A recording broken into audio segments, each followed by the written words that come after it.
Here we are, another palatial palace.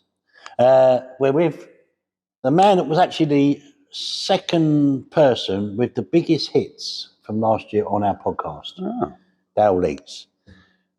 He is not only is he Dale Leeks, he's Lightning Leeks. He's the beast from the east, and he's with Hawk Racing. Yeah. Yep. And then he's also a lawnmower pilot as well, which is something else, really, isn't it? That's amazing.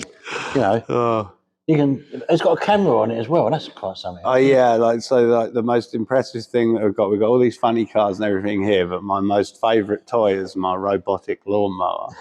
And I'll sit and watch it on my phone. But yeah, I like cutting my grass. Yeah. Now I like watching me robot cut my grass. So that's brilliant. So so I mean, you was a sort of pro extreme bike, funny bike. Because those people who didn't see the one from last year, a little bit about your history on the bike and the bikes and everything else. Yeah, so I started in bikes. I started years ago on bikes at Woodbridge Airfield. Took my road bike up there and raced with straight liners, and realised I wasn't as fast as what I thought I was. Progressed through the bikes over the years and kept trying to make them go faster, bought different people's bikes who were already going quicker, and then eventually teamed up with Stuart Crane from Warp Speed Racing and ended up on a Pro Mod nitrous bike. That then evolved into being a turbo bike. That then ended up, I sent that to America. I then shortly followed, rode out in America for 2 years and won the XDA Pro Extreme Championship against me heroes, really. I ran against all the people I'd followed for years, and that was great. And the funny car obviously was lining up at the same time, and I was getting involved with Mark and Jackie on whether I was going to drive and how we were going to do that. So my retirement from bikes to switch over to cars was exactly at the right point, really, because we'd just won the championship, there's only one way down from that, and you can go and shoot for a second championship. If I wasn't racing the car, 100%, I'd be out there on the bike. And the main reason I say that is not just the racing, the people who surrounded me out there in America was second to none. And Dan Wagner and the Procopio family were just the best, they're friends for life. I still go out there and see them. We go to race meetings. And my bike won again this year. Yeah, because you took it out there, didn't you? Because that was one of the questions that Dave was going to ask. It's still there. Yeah. I've left it out there. And Dan Wagner runs it under the Pro Performance Enterprises banner, and Terry Swigart has been racing it this year, and it won a second championship, so it's gone back-to-back championships. You're going out to Florida shortly, so yes, you might be jumping on it. Yeah, let's say, I don't know if I'll be allowed. I'm supposed to be going on a family holiday. Yeah, testing. Yeah. So, I mean, exciting times. You used to race at the pod as well, didn't you? Yeah. So we obviously, before I went over there, we raced the European circuit in Top Fuel bike. Oh, by the way, Tanya Hardy says hi to you as well. Yeah. So I used to race with Nick Milburn and all of them guys. So yes, I've had an interesting career, and now stepped up into the cars, and it's a totally different ball game, but I'm enjoying it. So now, obviously, the start of last season, you was into Beast of the East, and you had to license and everything else. Yeah, so I'd gone to Frank Hawley's school, so you can drive a methanol funny car over in Gainesville. I went to his school to learn in that, which was beneficial, definitely beneficial. And I would say it was slightly harder to drive Hawley's car than it is to drive the big show car. And the reason is it's underpowered for what it can do. So it wallows about in the back half quite a bit. So you have to really drive it. When these things are lit, they're not, you're always driving them. You're busy. It's a busy job being in a funny car. But when you got all 8 cylinders lit, they drive nice. When they put a cylinder out, that's when you really have to start driving. They're absolute handful. They'll push, putting a cylinder out pushes it towards the wall. and if it puts more than one cylinder out, you really can't fight against it. But so driving Frank's car, getting my license over there, well, I got a Nostalgia NHRA funny car license, and we broke the record in the school car with me in it, and I'd done 4 passes in that. So that was pretty cool for me. They turned it up a bit for you? I asked him to turn it up because I came back and he was like, how was that? I was like, it's a little bit wallowy in the back end. It feels like it needs a bit more power. And then one of his crew guys come up to me and he said, I don't know what deal you've got with Frank, but he's just told us to put 5 degrees of ignition in this. He never puts 5 degrees of ignition in this for anyone. I was like, probably because I told him his car was a bit wallowy and a bit slow. He was like, oh, great. But no, it worked. I thoroughly enjoyed going to Frank Hawley's. And I think it was very beneficial. So, yeah, I'm glad I've done that. But then you see, had to license in a proper show car because obviously you use Kevin Kent's car, Yeah, so the plan was to actually try and license in Kev's car. Kev's is a Cadillac, it goes down the track every time. And so I spoke to Kevin, Mark and Kevin organised it for me that I would try and license in his.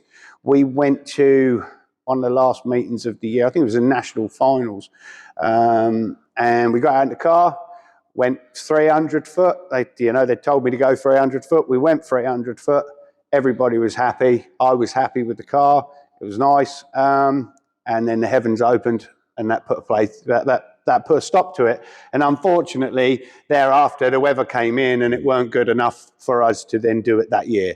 So next, it was to get into Mark and Jackie's car and have a go. We'd done a lot of upgrades over the winter, and starting afresh with a fresh new setup, and go out there at the Festival of Power straight in this car. So, and then you become licensed, and so I didn't get my license straight away. No. The car with its new setup was challenging the team, so it'd blow the tyres away. But a lot of people would say, it wasn't a great start for you, but I actually think it was. It gave me the opportunity to drive the car in a lot of different scenarios. I faced the wall early on in the year. I blew the tyres away. I caught it. I had all them scenarios that I think actually taught me a good lesson for when I do get going quick. A lot of learning there, not to get complacent with these things, because they'll bite you and they'll bite you hard. So it was a good learning curve, and eventually the car got up to speed. In the moment that it could go 1,000 foot, I keep my foot in it, and it went. So and you was happy in it, and if you experienced a lot with your licensing, and then obviously once you got your license, you even had the fire situation. These things don't necessarily happen all the time, and you had a lot happening in your first bit. Yeah, you never know what to expect with a funny car.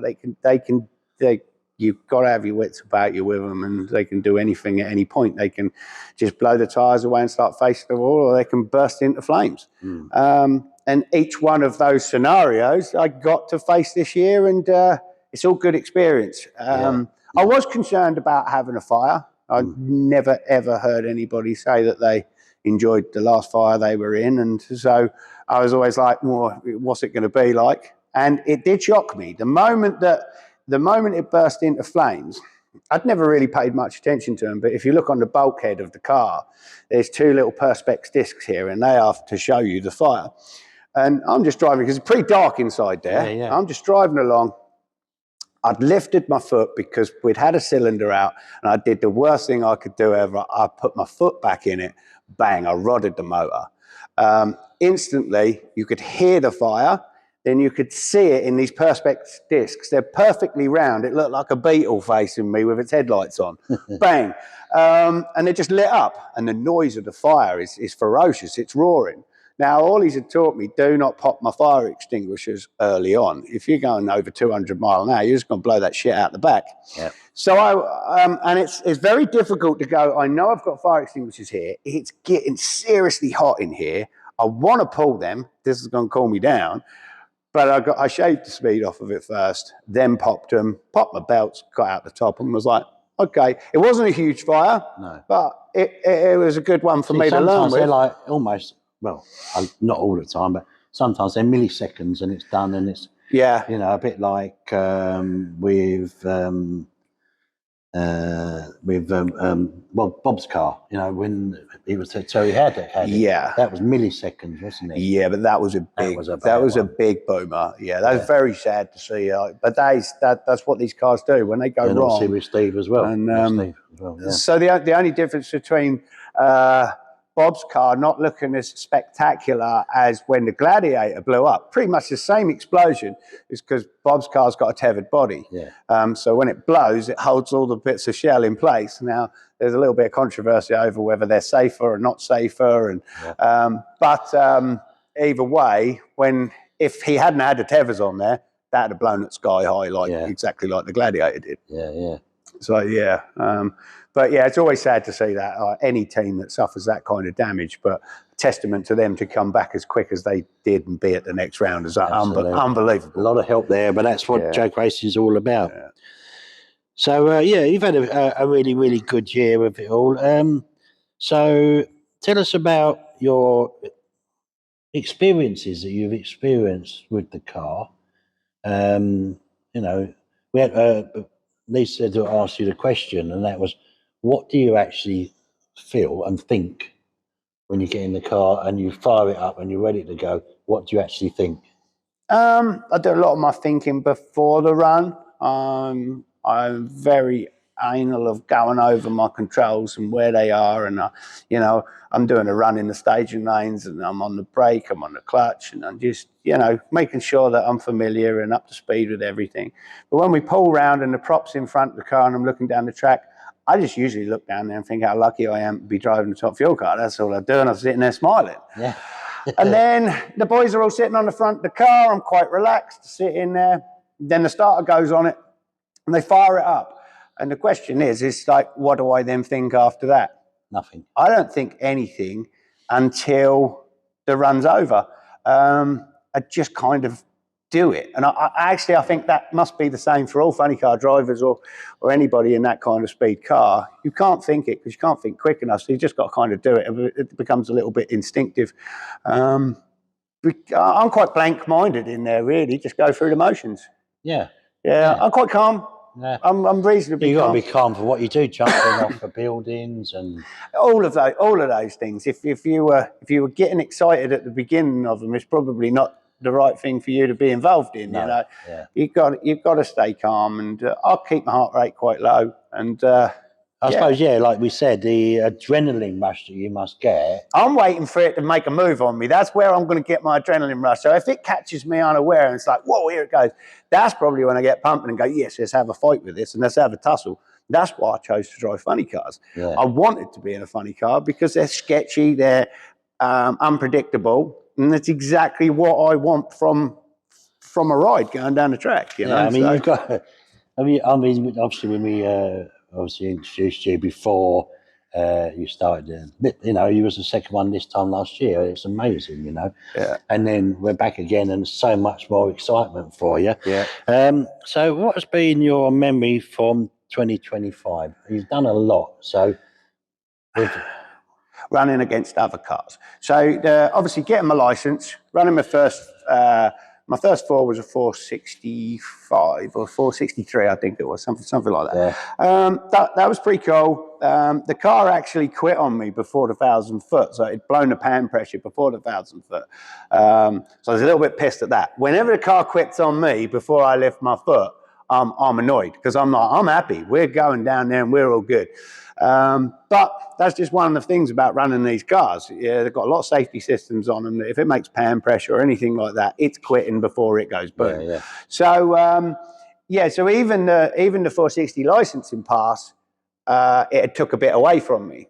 So I think it could have been quicker. The 460 was where you needed to be, wasn't I needed to go a 490 at over 231. Yeah. But the first time I ran a 4.6, the car was actually getting poorly at the 8th. I could feel that the G-force was going away from me, and I really should have lifted then. But out of frustration, I was like, this is the first time this thing has been lit past the 8th. Here comes lightning leaks. We're on it. Fuck it, I'm going for it. I'm just going to send it. Yeah. As foolish as what it could be, you know, luckily enough, we didn't pick up the damage. But out of frustration of trying, I was like, it's got something lit. I had a couple of cylinders out. It was twitching. It was moving around. But I was like, I'm not backing out of it. I want it. And then it quit on me. So it's got safety devices on it that says, I've had enough of you, Dale, not the other way around. Which is unusual for a bit to being told, isn't it? Yeah, it's like, no, you're gonna hurt me. So, yeah.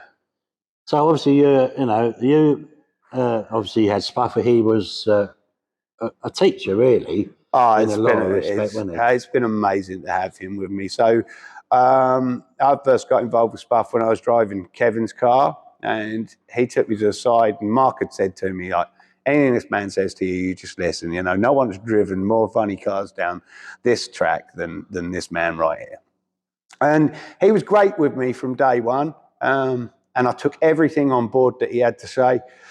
And every run that I've done this year, the moment we get back down to the pits and everywhere, you know, if it's been a good one or bad one or whatever, straight away go and speak to Spuff, and he gets the information out of my head before I fabricate something else. He wants to know what was happening on the run, and then we'll go through it. And I've asked him questions before, like, it did this, what should I do in this scenario? And he's just been awesome and great. I love the man bits, and he's to have him work with me has been, you know, quite an honour, really. Because but now I've got to race him. Now you see, Mr. Haddock's gone back to America, and now he's just got to be playing with. When I found out about it, he rung me up to tell me. So he didn't want me to read it on the internet, and he rung me up to tell me. And I think my closing words to him were, "You still got it in your old timer." And he was like, "I'll let you know at the top end." Yeah. But So at the end of last year, I'd actually moved up to number 6 fastest in the funny car list, and the person in front of me was Spuff. And I was like, oh, I almost had you. I almost swapped places with you. I'll get you next year. Now he's going to jump up that list. He's going to make it even harder for me to get into 5th place. You know, it looks like I've spoken to Steve Ashdown a fair bit. Yeah. It looks like he will get back out. Oh, yeah. I think he's they always make a mammoth effort to do it, and I'm pretty confident. They've got a mountain to climb. It's never nice to see the damage that them guys picked up, but if anyone would do it, it'll be Dave and Steve. Yeah, and definitely. Yeah. So that's good. They got a good team there, of course. Andy, let's hope he gets through, and he gets his. I'd really like Andy Raw a license. I think he can do it. He needs to have the car underneath him to do it. And when it all comes together for him, it'll just happen. But it'd be great to race against Andy. Funny car at the moment in the UK has never looked so healthy. No, you've got Kevin there as well. Kevin's an experienced driver now. Yeah. That's cool. That's probably one of the highlights of my year, running against Kevin Kent. Running against Steve Ashdown and Kevin Kent. Obviously, there's a bit of banter between you all. Yeah. I get on with them all great. They're all great, and but the first, so all year long, I'd had to license by running in my own lane on my own, and then the moment I got to race against another car was to race against Steve Ashdown, and that was pretty cool. But then to go, so we both blew the tyres away and had a little bit of a pedal fest, me and Steve, but the coolest race for me was to run Kevin at the Euro finals. And Kev turned around to me and he was like, there's only one person who can lose this. You've just got your license and you're getting to run and race. He was like, it's only me that can really lose. He was like, there's more pressure on me than there is on you. And we both went down there. He went a 420, I went a 440. That was my PB. And it was a cool run. It was awesome. Yeah. So, running against Kevin's fun. I want to do it a lot more. And all of the guys, really. But, me and Kevin have a lot of banter. It would be nice to get a couple more out there. Yeah. In the group. It'll be difficult to put this whole thing together like Mark and Jackie have worked a lifetime to put. Yeah. But, just to build the rig and everything that you've got, to do that from scratch, it's incredible. It's not impossible. And you got a lot of history with Mark and Jackie anyway. Yeah, so, they've been doing it 40 years, I think. Yeah, 40, 41 years. Yeah.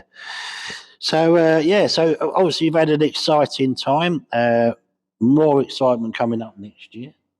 Yeah, I hope so. The fans love it. The big show cars, amazing.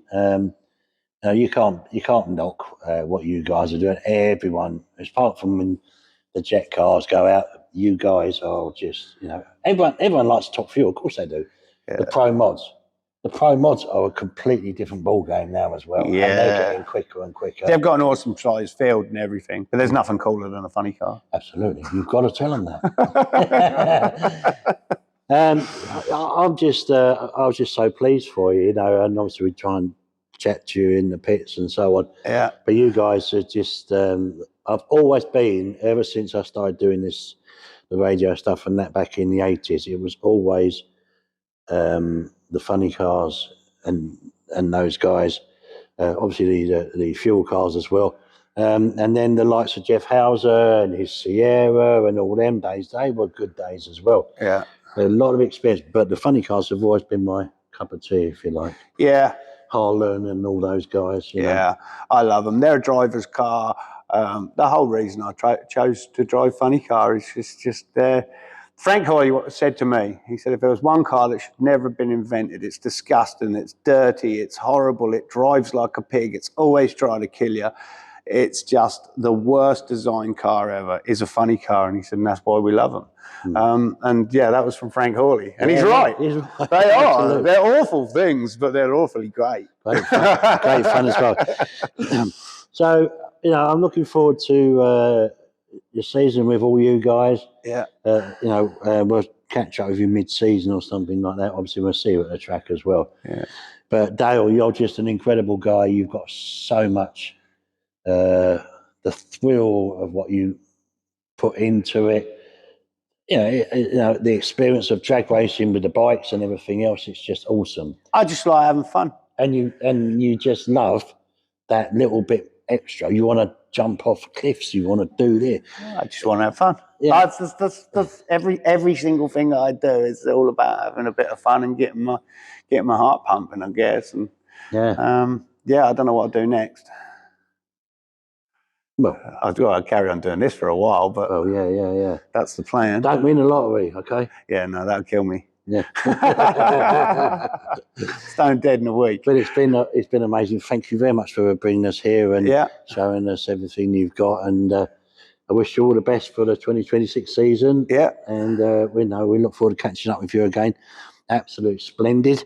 I'd just like to thank my sponsors, Redline Oil, Jeff Stilwell, Tide Marketing with Dan Welbury, Flexi Waste Environmental with Steve Ashdown, of course, Jeff Ball Race Engines, Euro Dragster, my man here, Dave, who does all of the camera work and editing and everything else.